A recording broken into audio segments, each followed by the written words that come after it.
Psychology is all around us. Psychological elements can be seen throughout the lifespan, from birth until death. Films are a wonderful tool to explain psychological theory and occurrences in our lives. Characters interact within each frame of film psychological concepts. The films we remember most and view multiple times engage us by capturing the presence of these psychological dynamics in an authentic way. I invite you to join me, Dr. Katherine Marshall Woods, licensed clinical psychologist and film consultant, and my guest today to discuss the best psychology in film. Today, we have the wonderful opportunity to have a conversation with two filmmakers, Mr. Eric Bomba-Ire as well as Mr. John Pruner. We have them here to talk about the Why Project and specifically about the ways in which they are promoting mental health through films. Welcome, the two of you, to the show. Thank you. Thank you. Thank you. Glad to be here. So tell me a little bit about why. Why? Again, thank you, Catherine, for having both John and I here. And the Why Project. Why? I think that's a pretty it's a good question. It's a good introduction. Why? I think there's many questions that come to with why. Why do we do things, and why are we in the positions that we're in? Why do our lives kind of lead us to where we find ourselves? And the Why Project kind of came along, a pretty tough time for me, right before the pandemic, where I was going through a lot of personal stuff as well, not only financially, with a job, with relationships, with friends and family and all that. And plenty of questions that came around that time. Okay, what am I doing wrong? Okay, why did the situation end up that way? What about me? Do I need to work on, or do I need to improve to make sure that I get to a certain place and, things work a lot more smoothly? And with that, I asked the main question that came was, what happened yesterday? That was the main question. What happened with this thing yesterday? So why, basically an acronym for what happened yesterday. So from that point on, we started thinking about, okay, how do I tell a story? First was geared towards my personal story. And then I decided, you know what? My story doesn't necessarily hold all the answers. I think other people's stories around me hold most of the answers to discovering a bit more. So started talking to friends and talking to some people, and the Why Project was born. So this is the I guess the origins of the Why story, of the Why Project as a whole. Finding out what are the beginnings of people's journeys that lead them to where they are today, or where they're heading in the future. That is fascinating. I love the acronym and what it stands for. What happened yesterday is such an important question. I mean, psychodynamically, we ask that to every patient that I treat. What happened yesterday, we believe actually crafts what today will hold. So it's very important to have an opportunity to reflect on the past. I mean, this is Freudian theory, certainly, but as a psychologist, I think that your question and basically your project sums up exactly what I do in my office every day. This is wonderful. How did you both meet? How did you get connected with John? I think I'll let John answer that. So back in the mid 2000s, we ended up meeting through a film collective that kind of came together. It was a kind of a cross section of recent college graduates, actors, theater people, film people, and it was known as dailies. And it was sort of like an ad hoc film school. And so we would have quarterly challenges of making short films and showing each other our short films and critiquing the short films, and just an effort to have a safe place to fail and become better at our craft. And I met Eric sort of in that sphere. Our Venn diagram was very loosely connected. we knew a lot of the same people. But years later, I think it was like 2 years ago, um, I was looking around for work and I was on LinkedIn and just looking at the connections that I had, and I reached out to him just as a cold call, and I was like, "Hi, I'm at this, and I see that we're connected, and I've known your name for a really long time, and do you want to get coffee and just talk?" And Eric was gracious enough to reply to my out of the blue message, and the ball just kind of started rolling from there. We found out we have a lot in common, and that we have a lot of the same artistic sensibilities, and um, yeah, I think that pretty much covers it. It was a really interesting journey of knowing of each other to knowing each other, and by way of this project, knowing each other better. See. So tell me about what your project is doing. My understanding is that I've watched one of your films and have seen the trailer of another, and your films really do focus greatly on mental health, and I'm wondering why that might be. Yeah, great question. I think why mental health? I think that's everything starts in the mind, really, for everybody. And I think focusing on fixing the issues of the mind and what goes on within people is basically the root of basically deciphering how we navigate in this world. It has to start somewhere in the mind. And as of late, what's something that I've noticed too, mental illness, specifically within the Black community, became something that's more prominent. We hear more about it, um, and um, and it's very prevalent on social media, with people doing different things, or at least affirming who they are or putting out there what they're going through. So I do think that in this particular day and age, where we have more access to a lot more tools than we did before, it's important to also cater to Black mental health. And I do know for sure that within the Black community, Black males specifically do have I'm a Black male as well, so I understand that we are raised a certain way to really hold in a lot of things and take a lot of weight of life on us without being able to express that. But I think we're coming to the point where it's more acceptable today, and it's also it's very important to be able to express ourselves and express what's going on, what are the turmoils and the things that are stirring within us. So mental health just came naturally, actually, to the project. And it just fit in. It was a great fit. It just made sense. It was current, and it was something that's also very important to talk about, especially when we start looking at the numbers of mental health cases and situations that are happening. There's a crisis out there when it comes to males as a whole, Black males specifically, but everybody is all dealing with some kind of mental health issues. So yeah, it was just the perfect fit for the projects and the storylines. So when you are thinking about your subjects and how you are finding your subjects, how are you deciding which individuals to highlight within your films? That is that's very interesting because there's not really a process as far as like finding the individual. Um, like the case of Otis, for example, we had a mutual friend again. John and I had a mutual friend who seen the first one that was done, and he he called me one day and said, "Hey, I ran into this man, and I think that he's got an amazing shop. You should go visit the shop. I think it'd be great for your story." And I said, "I don't know what story is going to come out of that, but I'll just go pay him a visit." And I show up and we have a conversation. The conversation leads to more conversation. And I found out there's another mental health issue at hand again. So it just happened to be that connection. But I think that's what makes it actually more interesting, because I'm not necessarily looking for a mental health issue, but it just happens to be a mental health issue.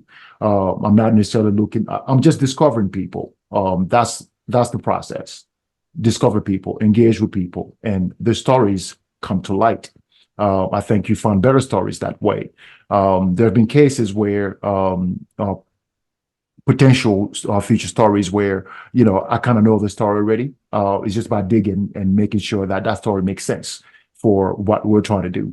But for most people, it's just being human and connecting with people. And you connect with people, you never know where that rabbit hole or that that that fortune may lead you. So it's either way, right? So that's what it comes down to. Well, why don't we have an opportunity for the audience to actually see a little bit of Otis Damon's story, and then we will come back and continue this conversation. We'll come back on the other side. My earliest childhood memory, I was 5. Did I know what I wanted to be at that age?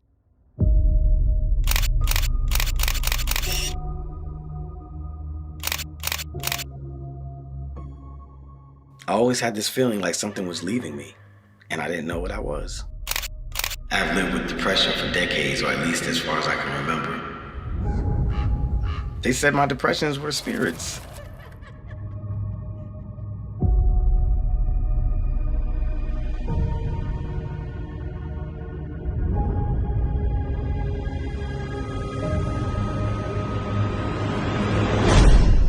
Nowadays, it's almost cliche to talk about mental illness.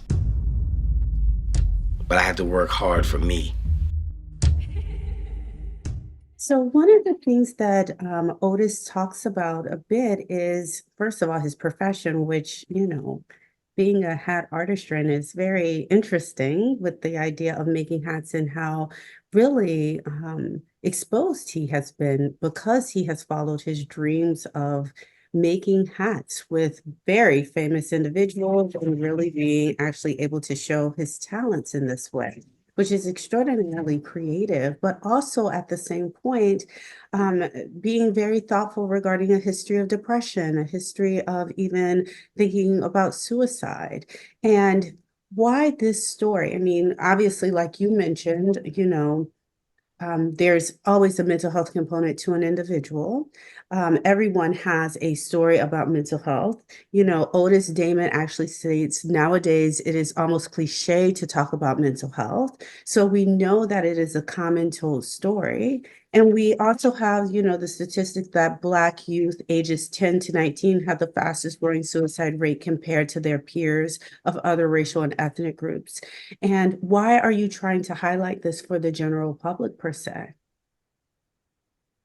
I think John can answer that. He actually had a program for creatives, safe space for creatives, at some point in his career, and I think he could probably touch a little bit on that. What, especially, I know, as you mentioned, Otis is a creative, so maybe you can touch on creatives and mental health, and then I probably can add on to that as well if you want to. Sure. Back in 2021, I started this kind of a loose project. I brought in a bunch of people from different disciplines and kind of ran like a workshop type environment. It was called the 2021 project, and it was about the impact of 2020 on us as artists going into 2021. Um, and it was ultimately not a lot came out of it in terms of like, I guess, product you could say, but like it was a really good safe space for people to really process through a lot of the stuff that we were all going through, all the collective grieving we were doing, whether it was losing loved ones to the coronavirus or uh, dealing with the impact of the quarantine and then the changing political landscape that was happening at the time and the frustrations all around that.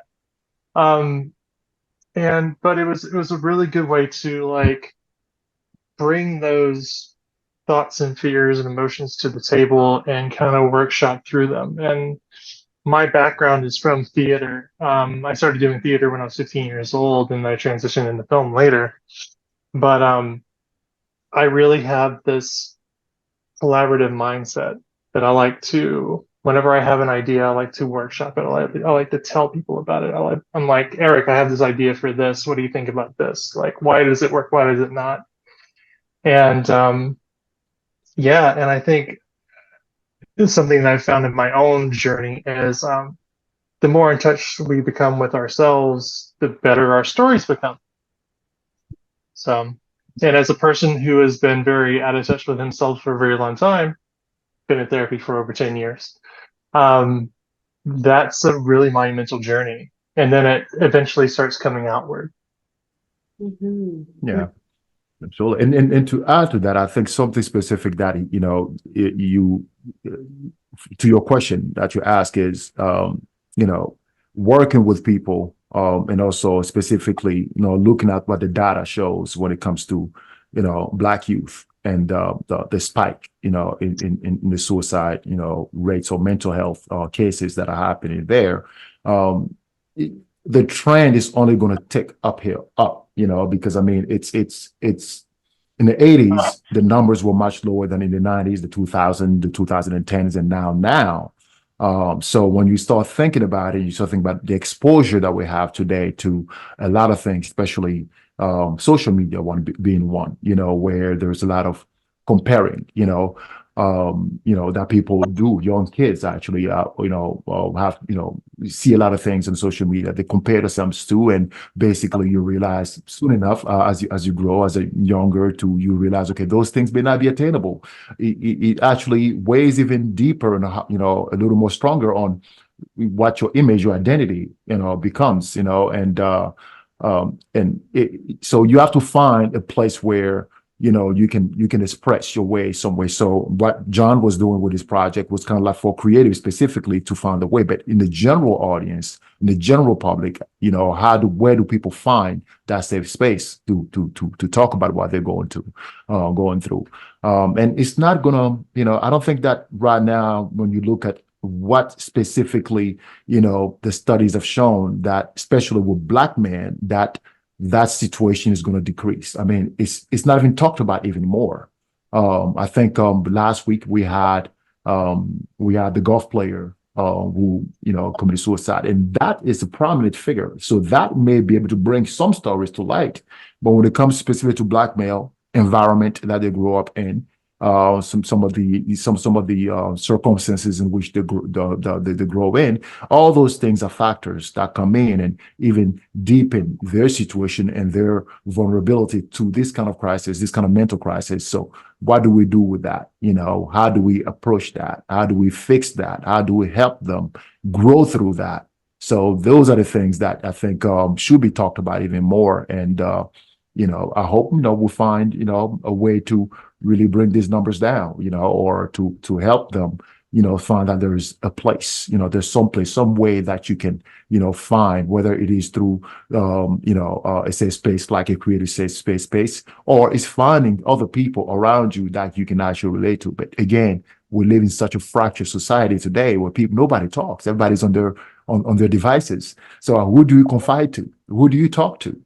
Who do you go to? And I think the story of Mr. Otis, he has somebody to talk to, even though it wasn't easy, but he could go to talk to somebody. The world has changed, pretty, drastically from his time to today, even though the stressors that kind of lead somebody to go into a downward spiral are still almost the same, but the environments and the way in which we communicate are very vastly different. And how do you tell somebody, hey, I'm going through something, and I'm reaching that point. So it's very important, especially for Black male. And everybody's open for Black male right now. It's very important. It is really important. I mean, I think one of the things you're highlighting is also the research indicates that the best prognosis for an individual experiencing a mental health crisis, in particular an SMI, severe mental illness, is to have supportive individuals within their lives that they feel like they can confide in. And so we know the importance of having that circle or even that one individual that you really can trust to be able to walk down that journey with you of recovery, healing. And if that doesn't happen, then just active, consistent treatment. And so one of the things that, I think that this film is also able to highlight for individuals who are able to see it is that there are other individuals who have experienced this. This was their journey. This is what they did in order to combat their journey. This could be your life as well, if you so chose. It's an option for them. And so each time it's screened, you have the powerful opportunity to be able to show individuals what their lives could be like if they chose something similar to what Otis Damón did within his. So first of all, thank you for offering individuals that opportunity. You do a lot greater, more exposure in your ability to hit people through these sorts of films that you create. So thank you for that. Welcome. You're welcome. Yeah. John, did you want to add something before the break? Me? Mhm. I really hope that at least one person sees this film and feels safe enough to um, come out and actually talk about what they're going through. I hope somebody somewhere out there, like, and when I got to know Otis, he and I talked about our histories, and we found that we have similar histories, and we really bonded over uh, our processes of recovery. And I really hope that this will spark a conversation for someone out there and allow them the space to approach someone that they trust and talk about what they're going through. Because I mean, speaking for myself, like, I get so wrapped up in my own head that it's sometimes frightening to talk to someone about it. And being able to show that to other people hopefully will break that up a little bit.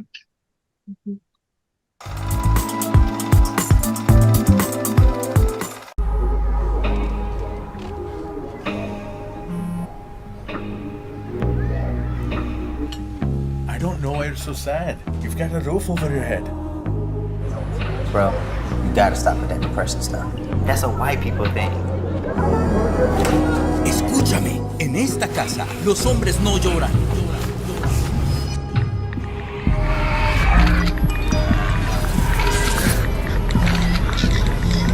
You alright? It just feels like it's coming from everywhere. Do you wanna talk about it? Thanks for hearing me out, bro. Appreciate it. You can talk to me if you're feeling sad. Whenever you need to talk, I'm here, okay?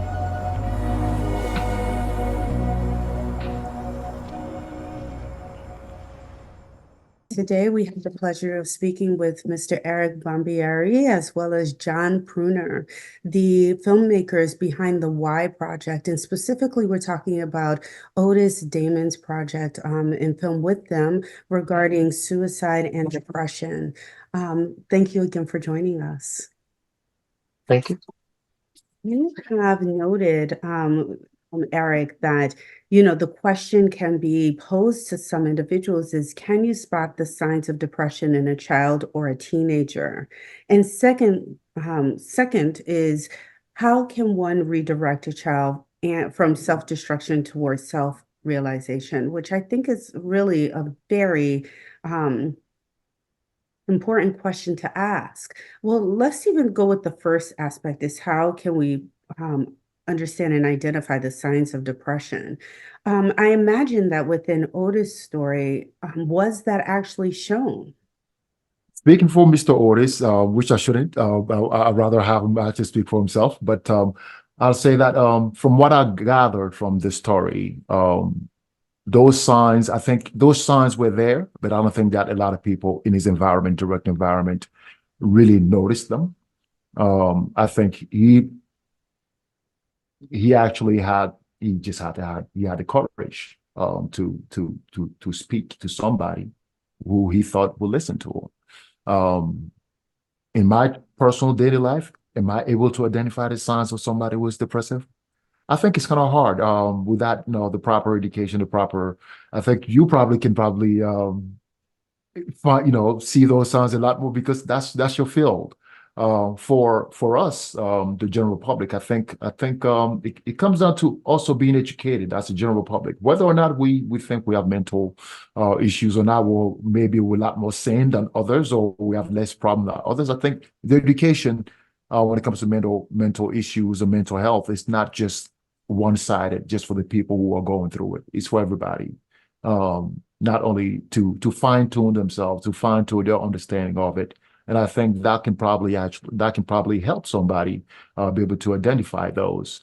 It's a lot more, like I mentioned earlier, harder today, again, with fractured society, fractured communication. It's a lot harder. I do think that a good old, hey, how you doing? Checking on people. It's probably the first step, we have to be able to reach out to the people we know. If you haven't spoken to somebody in a while, just say hello, just put a smile on somebody. I think that's good. They may reveal a lot more than you may save a life. Who knows? And in the case of Otis, I mean, even how we connected, I think is one of those. I just stopped by the shop and say, hey, I wanted to see the shop. And I love the shop. And we started talking within 15 minutes, of talking, everything was fine. The second meeting, things opened up, and I knew that there was a story. So I think communication helps. But are we able to really tell the signs in a kid? Well, I don't know. I don't think that I have that answer necessarily, but I do think that there are preventative steps that we can take, to check in, to be more present, in our daily lives that can allow somebody to speak more, to talk more, and to reveal themselves into what they're going through. I really wish I had someone at 10 years old that was emotionally intelligent enough to talk to me about these things. I came from a very dysfunctional family, lots of verbal abuse and that sort of thing. And my coping mechanism wasn't depression, it was actually dissociation. To the point where like I have dissociative amnesia about a lot of my childhood. But I didn't really experience depression until later in life. But I definitely wish I had someone who had the tools and the language to talk to me about these things, because it took a really long time for me to really learn about it. I had, like Otis, I had concerned teachers and whatnot, but they didn't really dig too far, I guess, out of either respect or just social norms sort of thing. But yeah, I think if we have more people who were versed in the language of it and were more emotionally intelligent, I think that we could really like save these children from growing up and becoming better people, I think, or at least more well-adjusted. Yeah. I understand that the Y Project will continue to have subjects and be able to interview and create films on those individuals' behalf. How's that going for the both of you?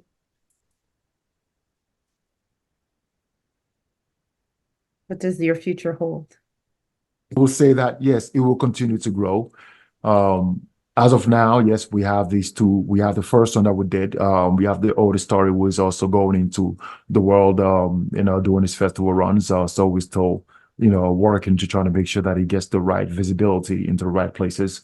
Other than that, we do have a couple more other stories. The goal is to continue telling these stories, wherever they may be, wherever they are. And we know that the stories are going to be different. We know that the subjects are going to be different.